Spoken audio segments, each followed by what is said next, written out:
Welcome to Smash Fiction, a podcast where we pit fictional characters against one another in a battle of strength, or wits, or impaling just so many Turks and Saxons on pikes while ruling over Wallachia with a mustache so monstrous that only the devil could have granted it. That's Dracula we're talking about, right? That one? No? Well, and see who would win. This week, oops, all Draculas. Castlevania Dracula versus Marvel Dracula versus the movie Van Helsing Dracula versus Dracula Dead and Loving It Dracula. How'd this guy get in?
Abraham Van Helsing was certainly knowledgeable in vampire lore, but even he couldn't have predicted what would happen after Jonathan Harker and Quincy Morris slew Count Dracula. The Count's existence had become too heavy.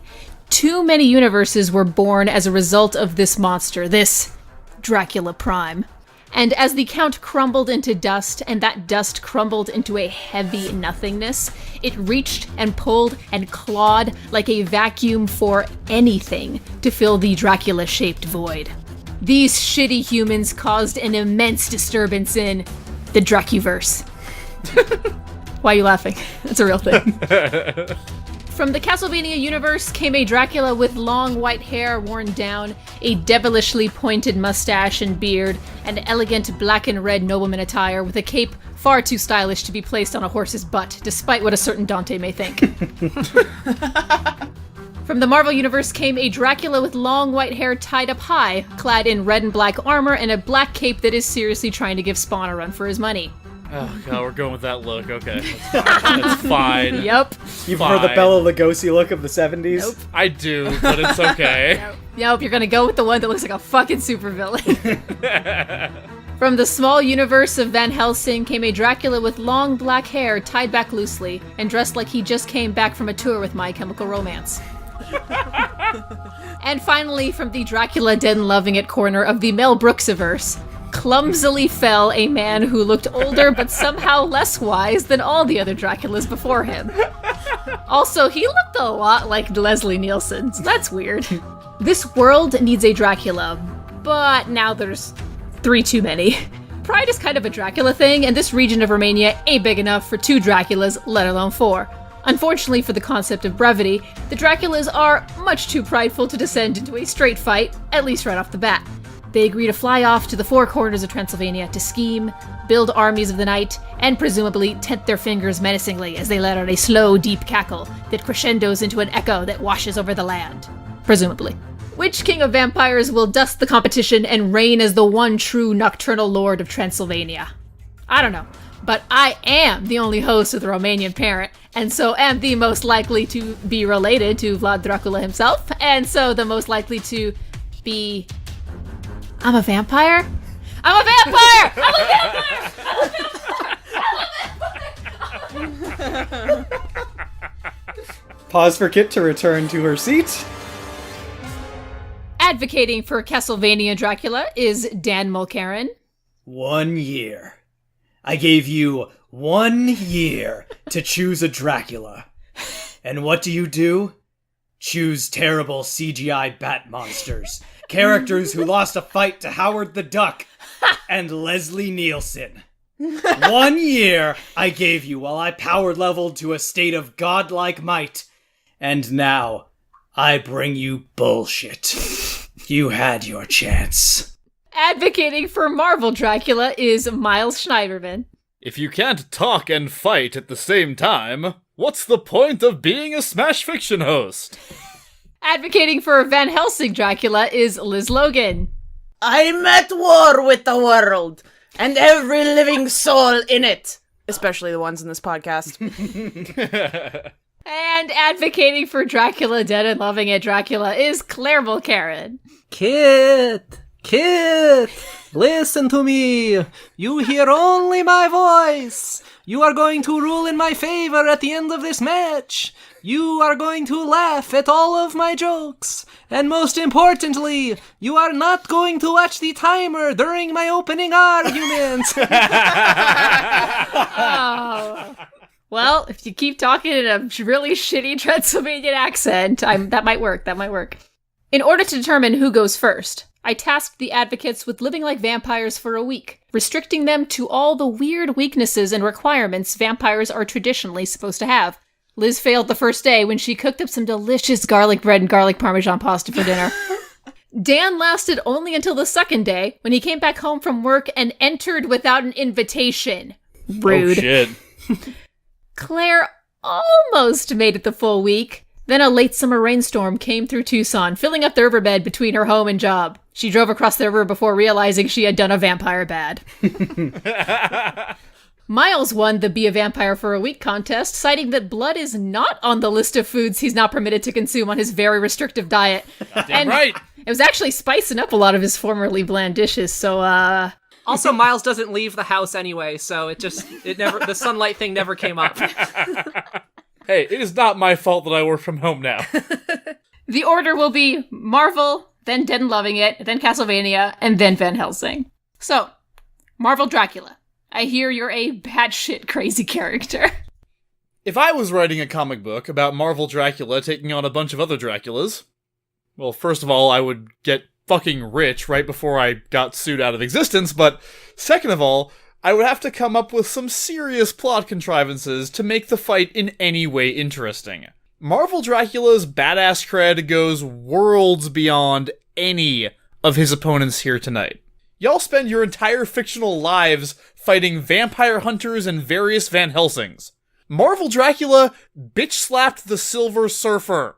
He turned Sif, the goddess Sif, into a vampire and used the power of her blood to fight Thor. He's gone up against Apocalypse, Doctor Strange, and a god-level version of the Hulk. He has taken down the X-Men single-handedly on multiple occasions. He is one of the most evil and most powerful characters in Marvel Comics. Marvel Comics. I don't care if you had a hand in creating Frankenstein's monster, or if you fought a bunch of dinguses over a magic emerald and an evil sword one time.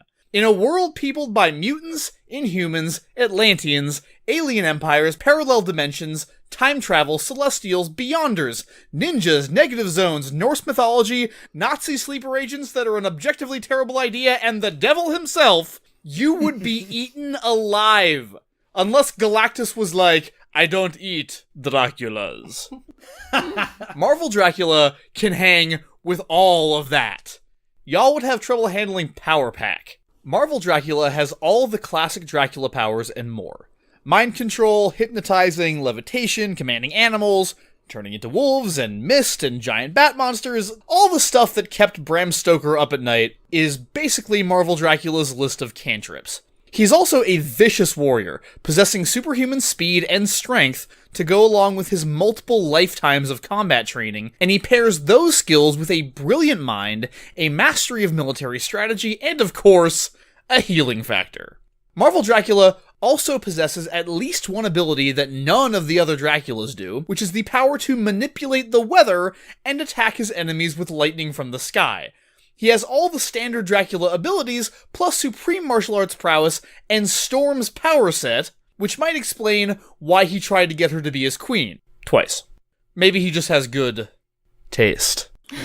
Who hasn't, had a thing for Storm in that universe? She's so fucking bomb. That just means that Dracula has a body and eyes.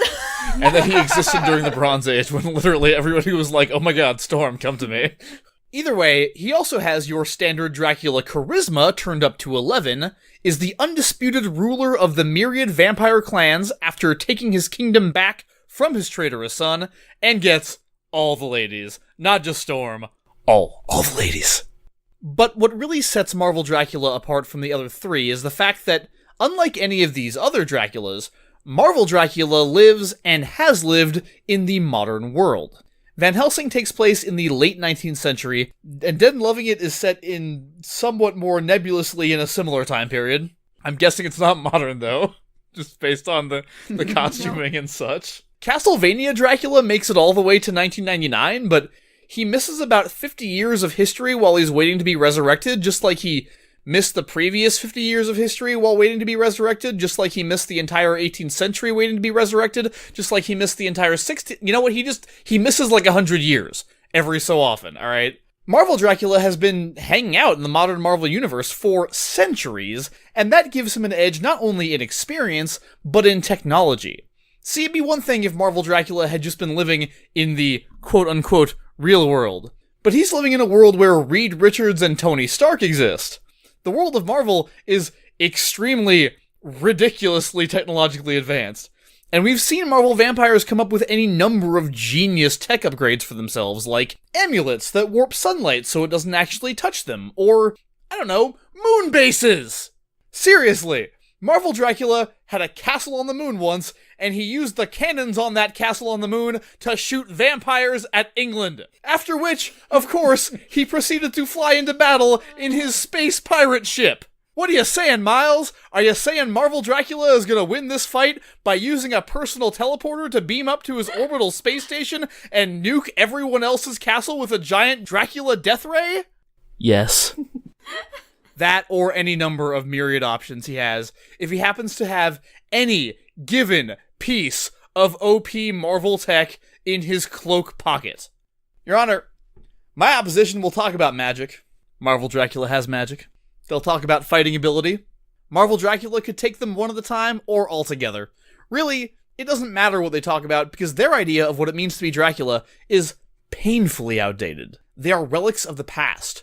Marvel Dracula is the lord of the vampires, past, present, and future. Despite bearing the same name, these others are far from being in the same league.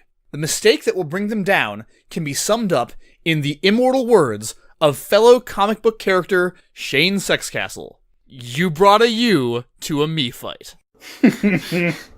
Brownie points for having pockets in your cape. Right? I know. That's canon. That's canon. That's your takeaway?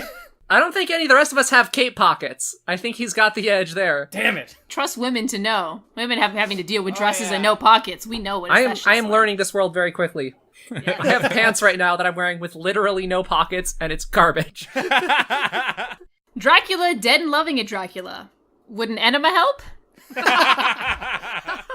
All right, look. We're all Draculas here. And what does that really mean? We drink blood, we turn into bats, but there's something even deeper than that, I'd argue, which unites us, and it's the fact that eventually all of us get killed by some scrappy little underdog who definitely should not be able to kill us. Our fatal flaw, as Draculas, exists not in not having enough power, because obviously we should have more than enough power to defeat any number of puny humans. Our fatal flaw comes when we underestimate our opponent. So doesn't it make sense then that the strongest seeming Dracula is actually the most likely to underestimate the other Draculas, and therefore the least likely to win? So then, which one of us is going to win? Which one of us is the weakest? I'm so glad you asked. There's some hypnotism being attempted. I mean, look, this argument is clearly bullshit, and yet I feel so compelled.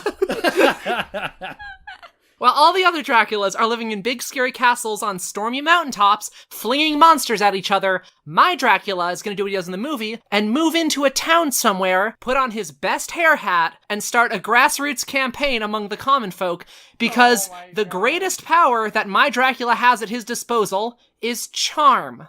Unlike the other Draculas here, many of whom are clearly evil and scary and bearded at first sight, Hair Hat Dracula is played by Leslie Nielsen. He's freaking adorable. He first meets Dr. Seward and Lucy and Mina and Jonathan at the opera, and they are all genuinely charmed by him, especially Lucy, who falls in love with him at first sight and thinks of him as she sits in bed that night. From there, he becomes their next door neighbor, and despite the fact that like a day later Lucy turns into a vampire, it takes them quite a bit longer into the movie before they start to suspect that he's a vampire. When they do suspect that there might be a vampire in their midst, the good guys decide to host a ball and put a mirror in the ballroom so that they can see who doesn't have a reflection. As soon as Dracula and Mina start dancing, it soon becomes clear to everyone that Dracula is a Dracula. But even after this, the good guys just keep watching him because it turns out he's a freaking fantastic ballroom dancer. So much so that this movie has not one, but 2 extended ballroom dancing sequences where he can strut his stuff. When he hits the dance floor, the good guys who have set a trap for him and are plotting to kill him forget that they're supposed to kill him. They don't make a move until after he realizes that there's a mirror in the room and he smashes it. As long as he keeps dancing, they remain frozen. And if his natural charms aren't enough, the Dracula from Dead and Loving It might in fact have the strongest powers of hypnotism out of any of the Draculas here. When Hair Hat first meets Renfield, I'm calling him Hair Hat from now on to differentiate him. Go for it. So yeah, when he first meets Renfield, who starts off the movie as like a normal sane dude, he basically just says, "You're my slave forever, and also you want to eat insects now," and it works. That's all he has to do. The transformation is so complete and thorough that even weeks later, when Renfield is at lunch trying his hardest to appear sane so that he can get released from the asylum, he can't resist attempting to eat 4 separate insects over the course of the meal. He uses his hypnotism all throughout the movie, and it always works. Now, mind you, when he tries to get specific and granular with the instructions, things can get a little octodad. But at no point in the film does anyone show any ability to resist his suggestions, no matter how absurd they may be. And beyond being just charming and hypnotizing, when shit gets real, Hair Hat Dracula has a surprisingly deep well of powers to draw upon. He has a sentient shadow that can communicate with him and can move independently of him. We don't know whether or not the shadow can interact with the physical world, but at the very least, it's not too much of a stretch to think that he could use it as a scout to gather information. Worked for Dr. Facilier, right? In terms of other minions, he also has bats that bear a striking resemblance to puppets, and 2 really, really, really hot vampire brides that are really, really, really friendly. He's durable enough to suffer numerous comedic pratfalls over the course of the film, and always immediately jumps back up, once even saying, "It would take much more than that to hurt me."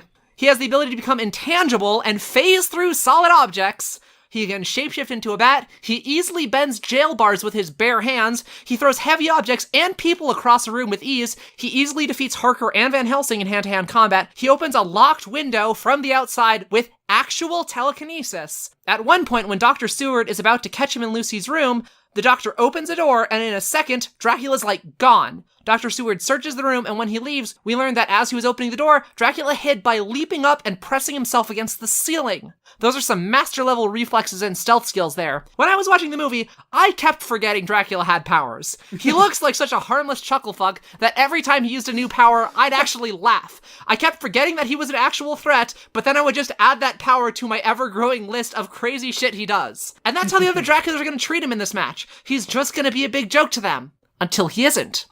'Cause Hair Hat Dracula is a survivor.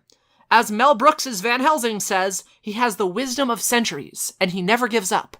We think of him as a joke, but don't forget that halfway through the movie, he kills and drains an entire ship full of dudes that is transporting his coffin to England and gets away with it. At the end of the credits, we hear him speaking and laughing one final time, implying that even after getting turned to ash, he is still alive and will come back someday for a sequel. I'm still waiting. I trust that Mel Brooks won't disappoint us on this front. Look, every match has its underdog, or underbug, or under Shadow Man. But all of these 2-bit Dracula knockoffs, and I suppose the one 8-bit knockoff, are all gonna learn that it's not the size... Thank you. They're all gonna learn that it's not the size of the man in the bear suit that matters. It's the size of the bear suit in the man. That pandering touched me. Like a bear punch to the face. Yeah. Castlevania Dracula. Didn't we kick your ass in League? Nope.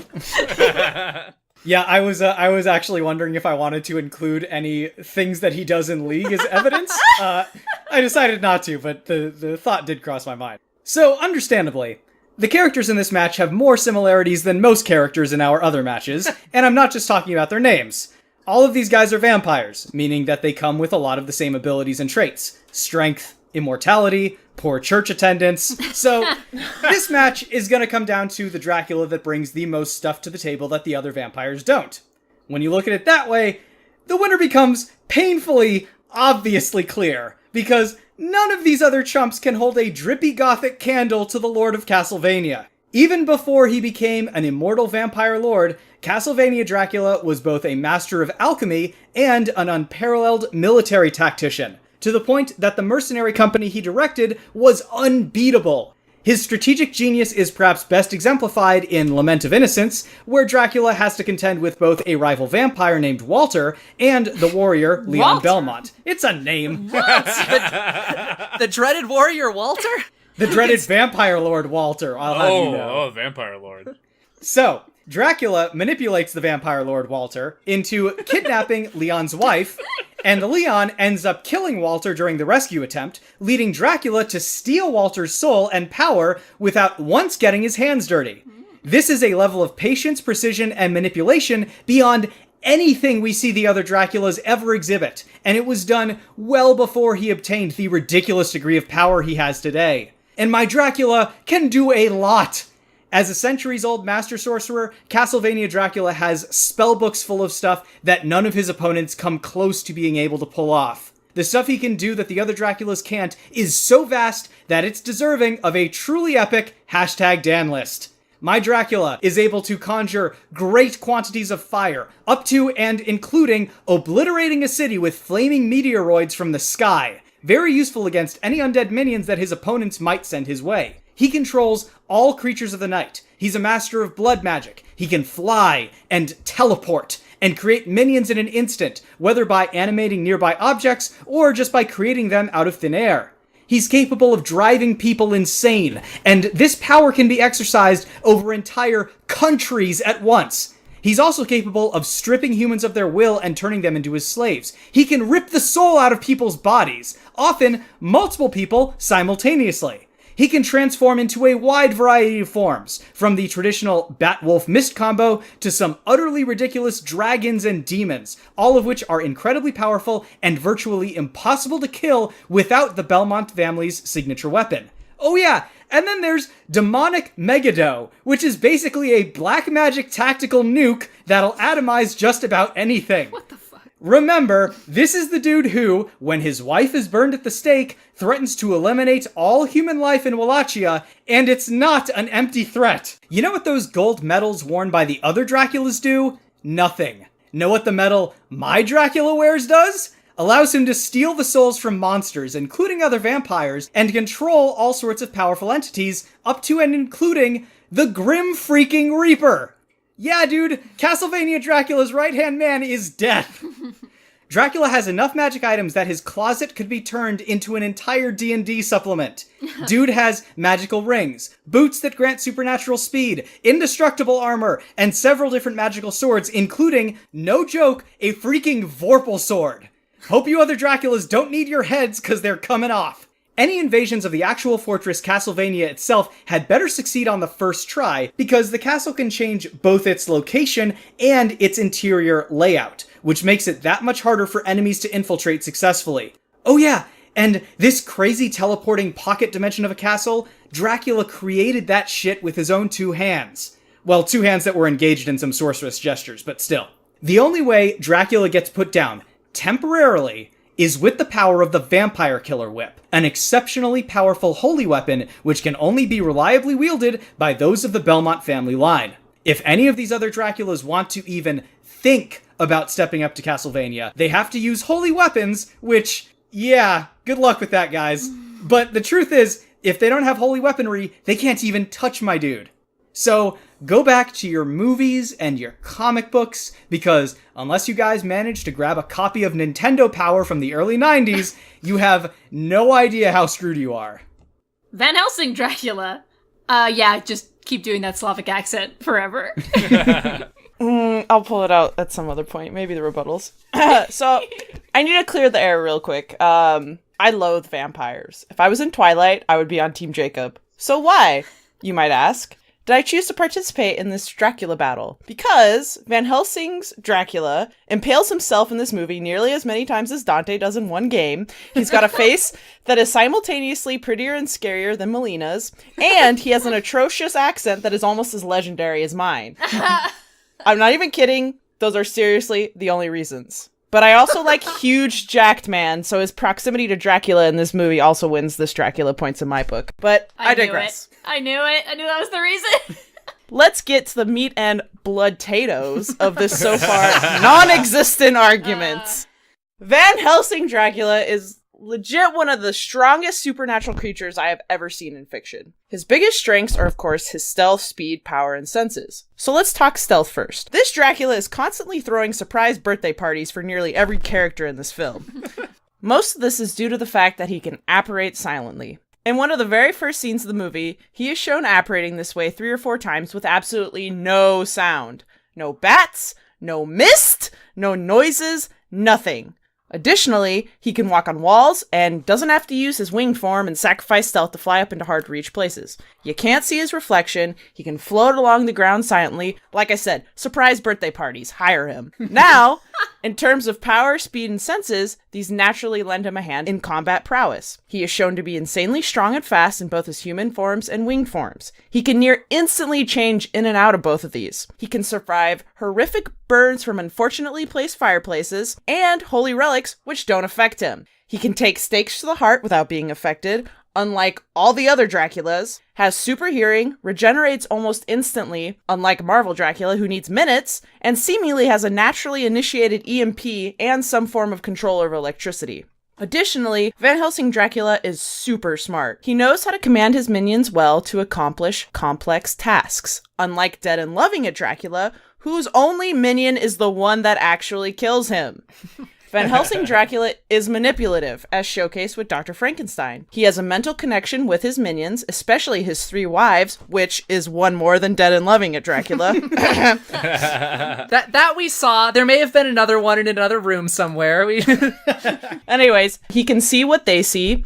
He has big ambitions of conquering the world with his flying rat children, lets his enemies think that they surprise him, but he's just always that one step ahead. Frankly, with the scientists and resources at his disposal, he could easily recruit someone to engineer a Dracula vampire killer. Again, as how he did with Dr. Frankenstein when he had the doctor create his namesake monster. Just imagine how much all of this would help him when trying to conquer Transylvania. He's got spies, minions, and all kinds of shit. In Van Helsing, he basically has already turned Transylvania into his own private playground. He has terrified the whole region into submission. How else could he throw that vampire orgy dance party in the middle of the goddamn city?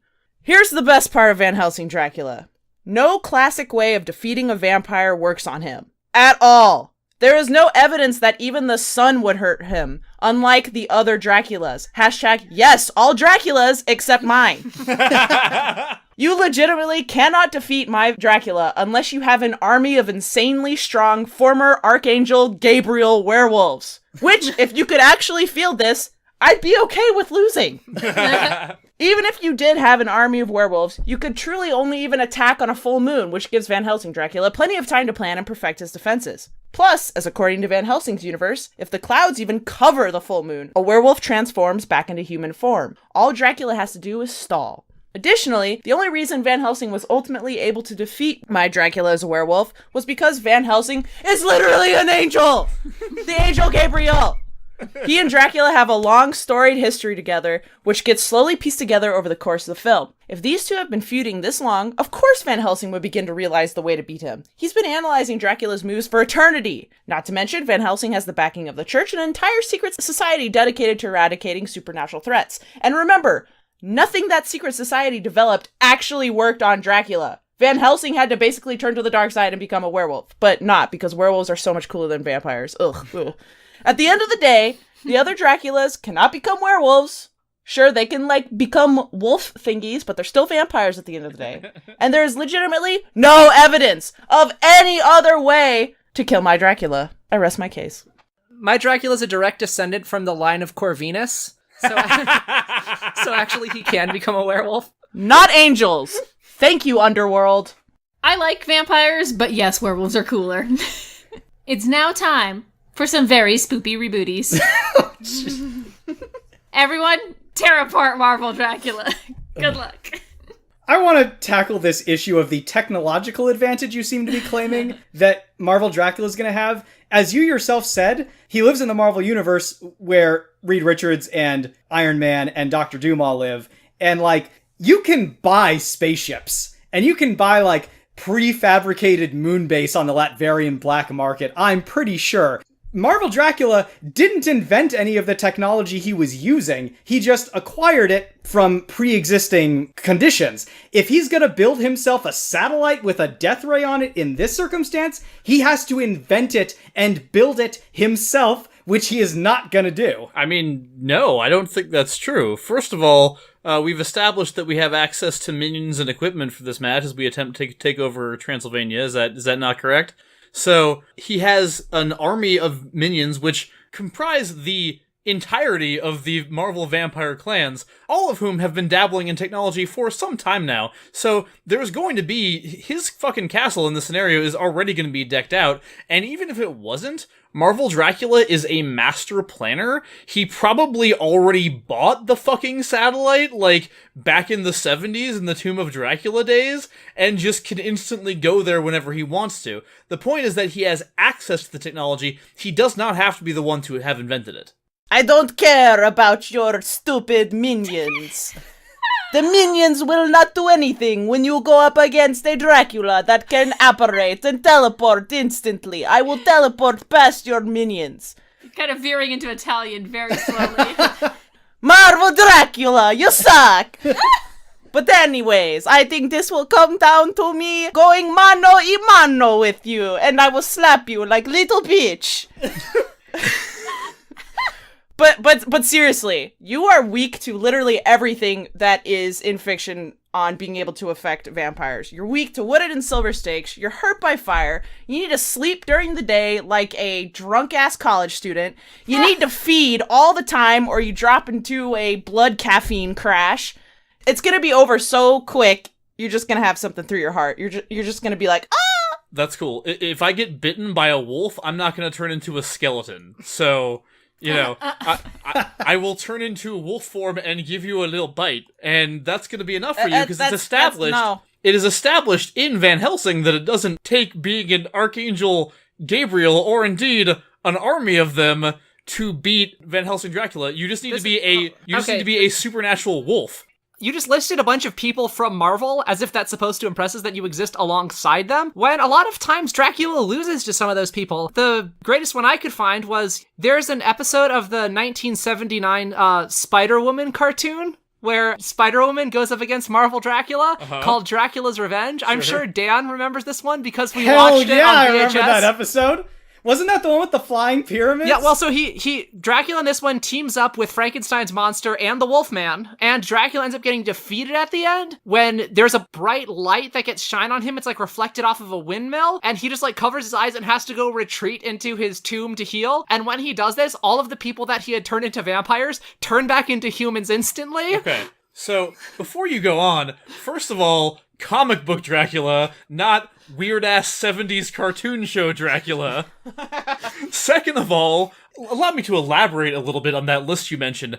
So we'll start with the Silver Surfer, whom Marvel Dracula beat the shit out of. It was not a contest. He beat him so bad that the mind control the Surfer was under went away. He beat the fuck out of a Herald of Galactus wielding the power cosmic. He backhanded Silver Surfer so hard he's a free man now. Yes, that is exactly what happened. Miles, I don't want you He to bring up more actually people that he fought. I want you to say other people he beat. Okay, he beat Apocalypse and had him at his mercy, would have killed him if not for the interference of somebody else, and in the context of having a bunch of people around him that he was commanding in a castle setting, he was able to defeat a version of the Hulk who was empowered with the, god of destruction. So, it's not just that he exists in the same universe as them, it is that he is regularly scarier than all of them. Wow, I'm scared. Dracula dead loving a Dracula. You know what time it is. I fucking hope you're ready. I mean, I have no idea what you're ready to say. I'm pretty sure I have an ironclad argument here, so. I just want to start off by saying that you spent at least 2 or 3 sentences talking about how impressive it is that Lucy Westenra falls in love with you. Lucy always falls in love with Dracula. That is the sole purpose of her existence, is to fall in love with Dracula, which is just typical of what dead loving a Dracula is, which is your standard version, but not quite as good. I don't think that that's a problem here. I'm not claiming that my Dracula is more powerful than yours. I'm claiming that all Draculas are arrogant and underestimate people and lose to people weaker than them all the time. So all of these Draculas have been defeated before, and so none of us are above losing in this match, especially even against people who are weaker than us. Not by humans. What I want to say about Dead and Loving It, who I refer to in my notes as Dali, and I think I will continue to do so, Dali is the type of vampire supervillain who meets an utter imbecile like Renfield and is like, oh yeah, this is the sort of person that I can rely upon to do my bidding competently. And even when Renfield is locked away in an asylum and repeatedly bollockses everything up, Dracula doesn't even look for a second minion. He just relies on Renfield. He's loyal. Yeah, why mess with success? In killing you. Temporarily, as Renfield says at the end, he's starting to look like his old self again. So you're saying that Dali is going to come back as a pile of ash with a smiley face drawn in That, it? according to the end credits, which I consider perfectly canon, is still able to speak and says that he's going to come back. I mean, to kind of echo everyone's points, yeah, your only enemies in this movie, if you'd even call them enemies, I'd call them acquaintances, are basically humans, and his only challenge is, trying to blend in and not stick out like a sore bleeding thumb. Which, he can't even do that. He doesn't even do that when you can't see his reflection in the mirror, which would make you think, oh, look, you can't see him, but then everyone knows he's Dracula, because you know what I mean. It's bad. But even after that, no one attacks him. Everybody's just like, oh, wow, he's a really good ballroom dancer, and they forget they're supposed to fight him. I think it's because no one's scared of him, buddy. Freaking exactly. The only problem with that is that they also shouldn't be. Castlevania Dracula. At least you're the only one here with a beard? And you actually live in Wallachia? So I guess I can give you... Boom. I can give you a couple Game, points. set, match. For being the most, Vlad-Sephish. So yeah, you talked a lot about all of his powers that he has. Does he remember to use these powers all the time? Because a lot of the times when you fight him, he'll just go, in multiple games, his strategy is teleport behind you, shoot 3 fireballs at you. Teleport behind you, shoot 3 fireballs at you. Teleport behind you, shoot 3 fireballs at you. So can you explain why on multiple occasions he just gets killed by a dude with a whip? Because, if a guy with a holy artifact is all that you need, my Dracula commands Renfield's to go, remove a bunch of garlic at one point in time, and so my Dracula can command people to, go do things on his behalf and touch things that vampires can't touch, so he could just go command a bunch of dudes to get weapons and go fight your Dracula, and they very well might just be able to kill him. Hang on. You're gonna send Renfield to kill Castlevania I'm not sending Dracula? Renfield, I'm sending some person. We're gonna gather people. Unnamed. We'll call them Walter. Can you imagine that game? It'd be like Dark Souls, but you definitely can't Dude, beat it. if Castlevania Dracula turned into a grasshopper, Renfield could not kill him.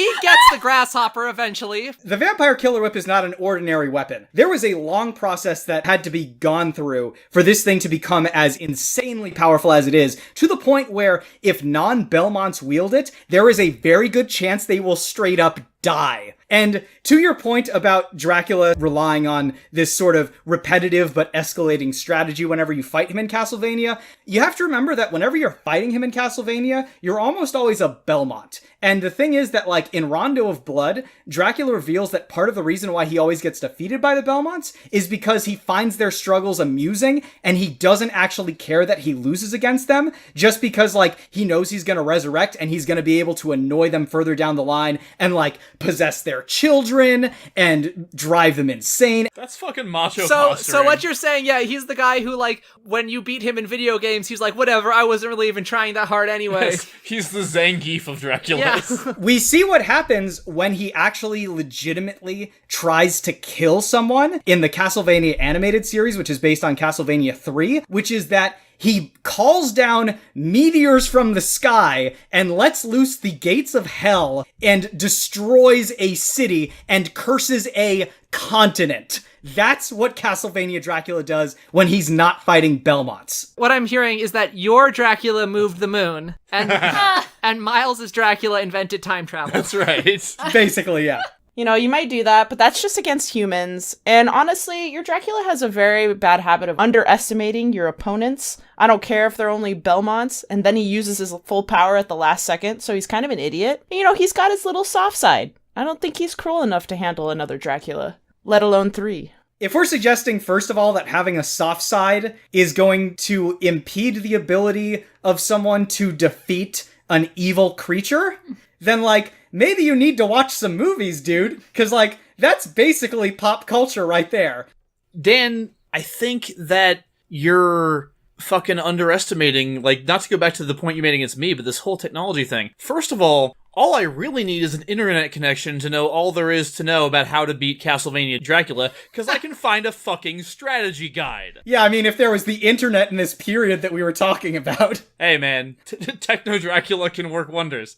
Second of all, if I want to, become a Belmont and wield the whip, then guess what? Marvel Dracula spent some time palling around with Dr. Doom. And, probably has a time. Oh, God. Oh, negative points. Well, wait. Hey, kid, I'm not invoking Dr. Doom in this. I'm just saying he probably has a time portal. Doom. And what he's gonna do is go back in time, find a Belmont, drink his blood, and use the whip against Castlevania Dracula. Because that's how you do when you're Marvel Dracula. That's how you the powers. That's how you do 'em. You get the powers of of the person whose blood you're sucking. That's how he fucking went toe-to-toe against Thor. So, technological advantage, man. I have science, and science is gonna be able to get around all your little shit. If your strategy hinges upon running to Dr. Doom, begging him for his time portal? I'm saying I already have one. No, because, like, here's the thing. Dr. Doom hates Dracula in Marvel. There's a conversation they have in Captain Britain and MI-13 where Dracula makes some offhanded comment about how much he hates the Muslims. Yeah.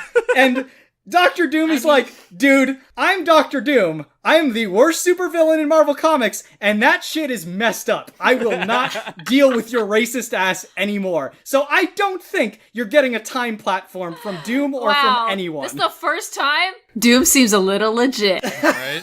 Van Helsing Dracula. I don't really have anything for this. Just keep doing the Bring shitty... it on! Yeah, thank you. I think the biggest issue with Van Helsing Dracula is actually one that Castlevania Dracula shares, which is that, like, they're not the best when it comes to inspiring loyalty or followers. Because, like, Castlevania Dracula, his son turns against him, and Van Helsing Dracula, like, he creates Frankenstein's monster, and then that doesn't really work out, and he tries all his experiments, and none of them really work out. He doesn't have any backup at all. I just don't see him taking over any kind of area without some significant support, which I don't see how he's going to gather. Oh, I highly disagree. He has his 3 wives, which are loyal to him to the end. He's kind of mean to them. There's little domestic issues going on, but they still basically do everything for him. They're his eyes and ears out in Transylvania. He's got all his little Ewok. What are the little Star Wars guys with the little hoods? Ewoks. No, not Jawas. Ewoks. Jawas. Jawas. He's got his little Jawa minions. God, they all have little hoods. He's got Dr. Frankenstein, who he had do his bidding, do his thing, and then he took it when he needed to and killed him because, he's Dracula. He's an asshole. And he has Igor, who he's also an asshole to, and he gets these werewolves. He's got tons of stuff going on. He's got so many things on the stove cooking up. He has lots of plans. The best plans. So many plans. No, negative. A lot of that means nothing. A lot of Van Helsing Dracula, a lot of his minions are like the weird little egg babies that like haven't hatched, and he doesn't actually ever like get them totally working. He's trying to do the thing with like Frankenstein monster, like get them to be like stable so they can come to life, but like he has a lot of work to do before he can even get back to zero. Like a lot of his minions, they're not even around right now. He has to do a lot of work before he can start competing in this match. No, it doesn't matter. Those are his rat children. That's just kind of like that's his side project, and I'm not even fucking kidding. Unlike all of the minions he has right now, which are so competent. Imagine it as like an elaborate machine, and his Jawas are his cogs, and they do everything for him. They sweep up his castle, they create his electric channeling thing. He has, an amazing massage chair that uses the power of electricity. Like I said, he has all the scientists. He has basically every villager under his thumb. He has his wives. I think I've already said that. He has Igor, who torments his werewolf captives. He has a whole family that he's terrorized for hundreds of years. He has plenty at his disposal in terms of minions. Honestly, all I'm hearing that you guys are attacking are his minions, and he has plenty of minions. Speaking of his minions, I wanted to point out the fact that, and you've brought this up yourself a couple of times, that he employs werewolves, and his only weakness is werewolves. Given how many opportunities that gives all the other Draculas, who all exhibit mind control powers, to, put a sleeper agent in there and then give him the old chomp when he's not suspecting, he has set himself up for some serious failure here. Yes, werewolves are his only weakness. However, no other werewolf until Van Helsing has ever been able to touch him, and he is indeed stronger than any of those other werewolves he's employed. The only reason, as I said in my original argument, that Van Helsing was able to take him on as a werewolf was because Van Helsing has been feuding with this Dracula forever. Van Helsing is an archangel. Of course he's going to be able to defeat Dracula. It's just going to happen. However, these other Draculas haven't known him as long. They can't become werewolves. They're not going to get a sleeper agent in. Dracula will know. If he can hear your heartbeat and figure out what your motives are by just listening to that, he's gonna know. I was just trying to think of how to introduce the lightning round when I realized that thunder and lightning isn't really that spoopy in a vampire match, or two vampires. So, if anything, it's old hat. So instead, it is now the happy sunshine round. No! Oh, God. Oh, wait, I'm fine. My Dracula's not weak to sunlight. As the Draculas and their armies of varying levels of competence clash on a blood-soaked field at the center of Transylvania, the clouds part, and a mysterious, otherworldly, and pure glow emerges from behind them, as though the sun itself had risen hours early. A beam of light slices through the night and falls upon a man in gilded armor, walking calmly through the field toward the vampire kings. Any demon that comes too close is burned away by the sunlight gleaming off his armor. The Draculas agree to a momentary ceasefire as they wait with an uneasy curiosity for the approaching man to speak. Eventually he stops and introduces himself as Kosuke Takahashi, a wandering cleric of the sun. Yes, the sun. Not any sun deity in particular. All the sun deities. They've got a kind of polytheistic relationship going on. Kosuke delivers the gods' message that the Dracula's war has gone on too long, and the gods can no longer ignore the damage that these creatures of the night have caused. They will allow one Dracula to exist in this universe, to prevent another universal transference, but have a much faster way of determining which one should go on to rule, while the others will be purged by holy sunlight that even you guys can't resist. You can't fight all the sun gods, y'all. I'm just saying. My Dracula's immune to sunlight in his dreams. Oh, wait. Kosuke holds out 4 holy symbols, promising they will not harm the Draculas yet. The symbols represent, respectively, Ra, Apollo, Inti, and the origin of all that is good and mother to us all, Amaterasu. Obviously. In order to prove themselves worthy, the Draculas must raise money for their deity's church, By doing a sexy charity car wash. Or a was a sexy turn. charity horse and carriage wash, since cars were like just invented in 1885. I really wish Bob was here. He would appreciate this. I think we all appreciate it. No, but I like don't Bob on a appreciate different it. level. Liz gets to pick which deity she wants her Dracula to represent first. Then Dan, then Claire, then Miles gets stuck with the last god. Don't think that picking Amaterasu is going to get you extra points, okay? What will get you extra points is pandering to your deity. How does your Dracula go about luring customers to their car wash? What are some of their sexy washing techniques? Yes, they will be washing the cars and or horses and or carriages themselves. The minions can help, but those Draculas gotta get soapy. And we all know Draculas don't play fair. How does your Dracula try to sabotage the other Dracula's car washes? Liz, you get to pick a deity first. Amaterasu. Damn it! I just said... Trust me, this is gonna go in a direction you're not expecting. Dan, which deity? I guess I'll do Apollo. Claire. I guess I'm gonna do Ra, because I don't think any of us know who... Fuck Inti all is. of you. I knew Inti was gonna get picked last. Van Helsing Dracula's up first. Maybe you could find some new wives? Van Helsing Dracula's conscience is weighing heavy on him. He's systematically shat on like every werewolf to ever cross his door, and Amaterasu shows up and forces him to enter into a pact with her. As the mother of Japanese people, she feels bad for him. You know, he lost all his children. He's kind of a bad dad. So they make a deal, and Amaterasu brings all his rat children back to life. And she says, you need to start a charity. Figure it out. And Dracula, you know, feeling bad about all the werewolves and so happy his children are alive, decides to start a car wash. He dresses up his rat children in adorable little babushka hoods, puts little Dracula mouth binkies in them, puts adorable little diapers with big diaper pins, and sends them out into the world, asking people to come raise money for this charity for rat children. And Amaterasu. It's called Amaterasu's Rat Children. Straightforward.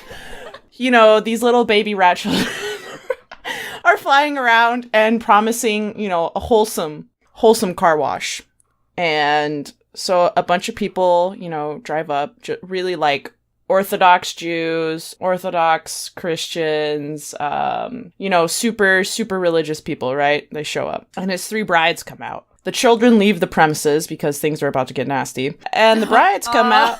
And, of course, Dracula is out there. Dracula is out there on the corridor with his sign screaming, "I want to wash your car!"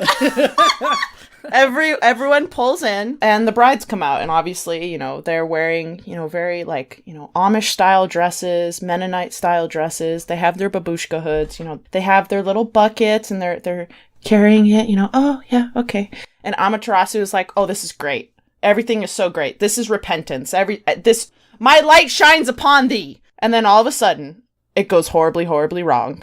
Each bride tears off their freaking Amish dresses, and it just goes bride gone wild. I mean, boobs in the windows, soapy mess. These people are horrified. They don't even stay for the car wash. They just roll down their windows, throw money at them because they can't leave without paying, and just drive off. So, Dracula is not only conserving soap and water, he's getting tons of money because they're just throwing their whole goddamn wallets at them. They don't want to stay any longer. And to sabotage, super easy. Everyone likes some wholesome fun. The brides go over to the other car washes and steal away, you know, the other low-life customers from the other Draculas because they're not doing this. So we got the wholesome crowd, and we've also got the dirty Brides Gone Wild crowd. We have everything. I want to wash your car. Amaterasu's Rat Children charity. I can see the local advertisement now.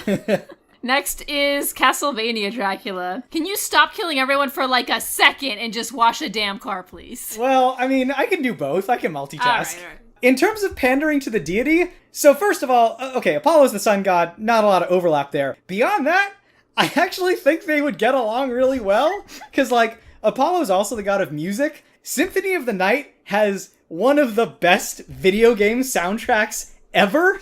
Apollo's the god of medicine, and obviously, like, Dracula teaches his future wife medicine, like, that's why she comes to him in the first place. Apollo has said that, like, when he gets angry, he brings about plagues to giant areas of the world, and, like, That's 100% what my Dracula do. I mean, Apollo's real into shapeshifting, and, like, my Dracula can shapeshift better than any other Dracula, so I actually think that they're going to be legitimately best buds within the bounds of their first conversation with each other.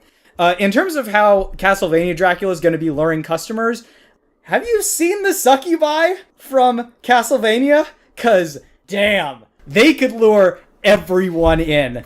I see you're going to a Google image search right now. Oh, damn.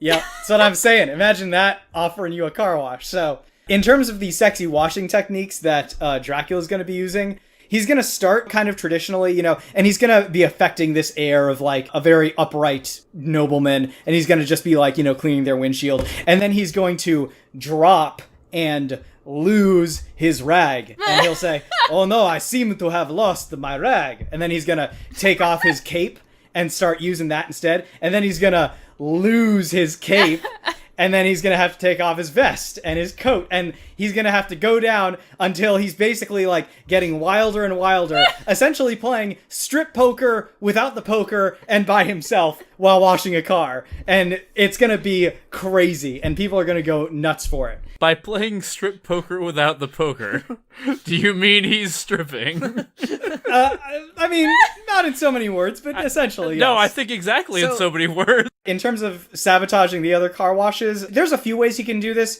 Maybe he, like, mind controls a priest, or maybe he just gets Apollo to do it. But one way or another, he's going to ensure that the water that the other Draculas are using is blessed, and is therefore holy water. And they're gonna get a big old nasty burning surprise when they try to wash all of these other cars. Pranks! We have such fun. Oh, God. Okay, just give me a second to save these succubi images before I forget. Now it's time for Dracula Dead and Loving It Dracula. I'm eager to see the magnificent way you fuck this up. My Dracula is going to be devoted to the Egyptian god of Ra, who's the god of the sun, and he's going to take this opportunity to turn over a new leaf, because we see in the dream sequence that he gets in Dracula Dead and Loving It, that Dracula, when he learns in his dream that he is cured of his, of his weakness to sunlight, he actually becomes a really good guy. He, like, goes out to a picnic and, like, has some chicken and wine and, like, hangs out with, some nice normal people. And I think, and he just wants to do good work. And this is going to give him an opportunity, because Ra, being the sun god, can take away his weakness to sunlight. And so he's going to start dressing in a very Ra-like fashion, which is to say completely nude except for a towel wrapped around his waist, and also wearing, like, a mascot bird head. The way he's going to lure people to his car wash and also pander to his god is that the way that you show devotion to Ra is with song. You're supposed to, like, sing to him. So he's, of course, going to be singing. These Mel Brooks movies are fond of having musical numbers in them, so, he's going to have one here. His brides are going to be there, and they're going to be dressed, because the servants of Ra are sometimes called cattle of Ra. They're going to be dressed in cow costumes, as they help wash his cars. And then, one thing to spice up his washing technique is going to be midway through, washing the carriage. There's going to be something that's going to happen, because apparently every night as Ra pilots the sun through the underworld, which is supposed to be what happens at night, the serpent god Apophis tries to eat the sun, and he has to fight him off. So Renfield is going to be dressed up in a snake costume, and he's going to attack the carriage, and they're going to have, like, a staged fight where Dracula fights him off and then throws him off the carriage. And the way he's going to cheat, he's actually not going to cheat. That's the thing, because he's like become such a good dude. He's going to go over to the other Draculas and, like, offer them chicken and offer them wine and stuff like that.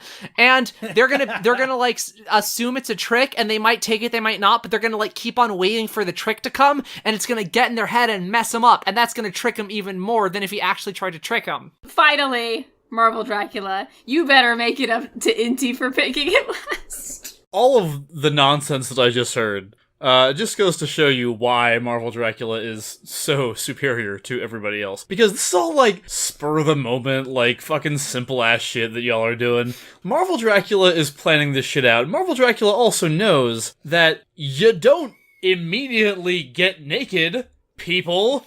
You show a little skin and give them the promise of getting naked, and then they come in the hopes that you will. Marvel Dracula, he's gonna do a few things here to honor Inti. The first step is to gather people to the thing. And, like, while I appreciate all of your shows of jiggling vampire flesh, I'm gonna go with turning people into vampires and mind-controlling other people. As to the primary way I'm gonna get people over to my car wash, doing Dracula things.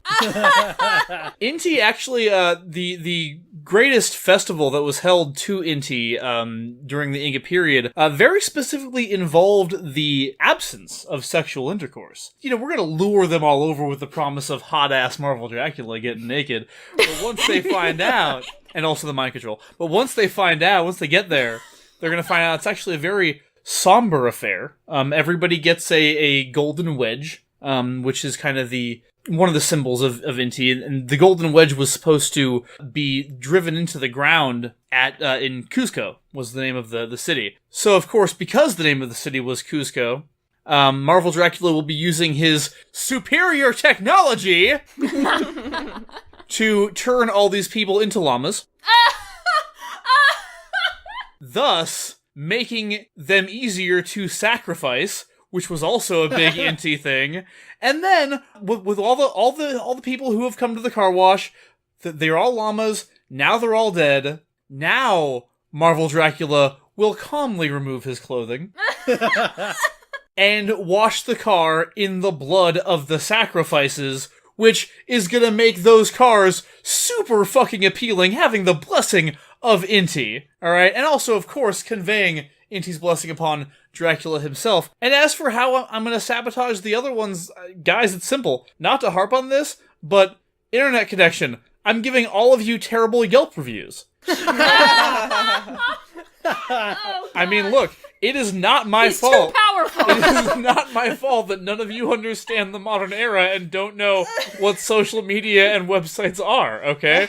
You're gonna be trying to get everybody, gonna be gyrating your fucking bony-ass undead hips for no one, while I, in the most evil vampire Marvel Dracula way, are luring people in with the promise of something that they will get after they're dead, and using that to bless a modern piece of technology with the blessings of Inti.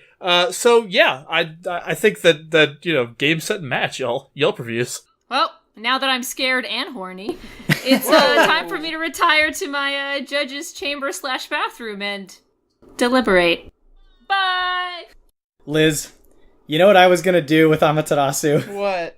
I was going to appeal to her on the level of, we're both video game characters, and eventually I was going to have her reach through the Capcom Pantheon, grab Dante, and bring him to my car wash, and put on a show where he steals my clothing. No! That was going to be my sexy thing. This is what you did, Liz. This is what you did. Rat children, I'm sorry. Doing research this match, I was reading a certain someone's Wikipedia page, and I found this sentence. Forced to make do with cow's blood, Dracula inadvertently created the bizarre Bessie the Hell Cow. The hellish heifer would spend 3 centuries trailing Dracula before it met its end at the hands of Howard the Duck. Well, I want to point out, Miles, your thing about saying that my Dracula, everybody seduced Lucy. I'm sorry that they haven't made all of the later movies of the, the Mel Brooks-averse Dracula. Because all we have is that little origin story, but I'm sure they're coming, and once we do, and we get all the ridiculous power creep, I will catch up to all the rest of you. They're not coming, Claire, because that Dracula is dead. He may be loving it, yes. but he is definitively no more. Would you like me to launch into the Monty Python parrot sketch, but with Dracula? I would like a match where we just ignore established canon, and we just talk about stories that could have been told about our characters, right. And just the fact that they haven't been told yet doesn't mean that they're not admissible, surely. Like them having time machines. I mean, if we're gonna talk about an official fanfic podcast, we probably should get Bob on board. So all the gods are happy. They're all counting their money and their blood sacrifices. Yeah. So, lots of clean cars. Yeah, lots of clean cars or cars covered in blood. Both okay. Mm-hmm. I mean, it's clean except for the blood. So you guys all did very, very well. pleasantly surprised by Claire's arguments. Did what I could. Really leaning heavily on that Dr. Facilier precedent we set. Yeah. So yeah, everyone did fucking fantastic. Everyone was very good at attacking each other's weaknesses. I think the winner of this match is eventually gonna come down to Castlevania Dracula. Oh! It was so close, but I think Dan did Hashtag basic man. judgment. I mean, you can give it to the best one if you want to be boring. Boring. No, the rest of you were all very close. Even some like Claire, much higher than I thought she was. You really Edward Maylist it. Yeah. You know what took you down was your dependence on Renfield. Tom, Bo, the kid, thanks. Over to Twitter. Thank you to Cosplay Fiend, Jake the Fake Jake, Florian, Duffy, Sharon Schneiderman, Sandwich Surplus, Rafael Medina, and Fearden Scarenolds. I love those fun fall names. Mm-hmm. Over to Tumblr. Thank you to Geek Haven, Jeep Rhyme, Ford to Joestar, and Pizamon. And on Facebook, thank you to Robert Ramsey. Thank you all for sharing our stuff or just talking about us. And thanks also to Kosuke Takahashi, who was our Sun Cleric. Sun Cleric / featured patron this particular episode. Kosuke donated to us at $1 or more every month, and as a result has been worked into our ridiculous storyline, as you, dear listener, yourself could be at some point. This is from Cosplay Fiend. Was there ever a match you felt the combatants were mismatched, either in power or theme? Yeah, so we've had a few matches that were a bit unbalanced in terms of power level. I think the one I most frequently go to is Maleficent versus the Wicked Witch, because I feel like Maleficent totally outclassed the Wicked Witch. That's the one I go to. I still thought it was a fun and interesting match, but I do feel like that was the most blatant one in terms of imbalance. That wasn't, like, intentionally imbalanced for humor, like Seinfeld thing. Yeah, I mean, that was why, as you guys know, I ended up pulling so much from Wicked, was just because, like, I realized when I was doing it, I think that Elphaba from Wicked versus Maleficent is, like, a fair match, and I might actually give the edge to Elphaba there, and it technically was on the table for us to use it. I just ended up using, like, 90% Wicked, and I think Miles thought that was kind of against the spirit of the match, which I can totally agree with. I thought that Derek Zoolander versus Gracie Hart was pretty mismatched. Not necessarily in theme, but like, God, Gracie's just so much more competent. Oh, I thought we had that in the bag. I think the Space Bugs won. None of us knew about the Tyranids, and no one's ready for Tyranids. They're so ridiculous. We have to touch on Skeletor versus Mumra, right? Because I don't think that was imbalanced at all. Personally, I felt pretty good about my chances in that one. Thank you for listening to our very long time coming Oops All Dracula's match. And happy Smashtoberfest! Yay! Hope you've had a spoopy month. Next week, our 22nd episode of Extraordinary League. At the week after that is Thor versus Wonder Woman. Get ready!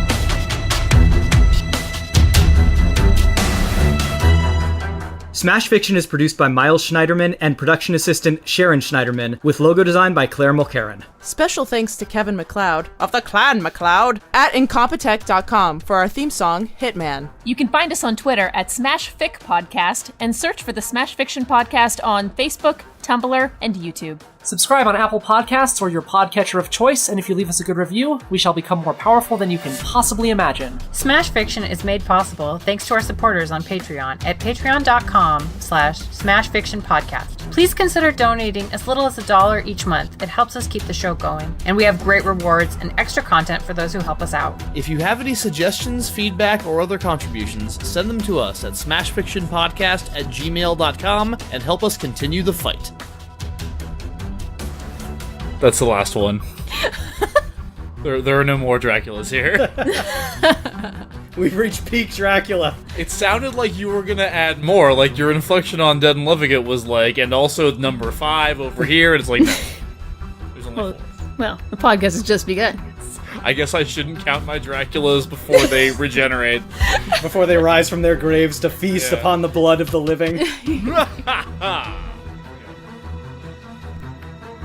I think the Dead and Loving It Dracula is a bit more old-fashioned. You know, he believes in traditional Dracula marriage where you have 2 wives. He's not like in this crazy new age hippy dippy thing where you have more than 2 wives, because that's just ridiculous. But anyway, that's not my point. My point is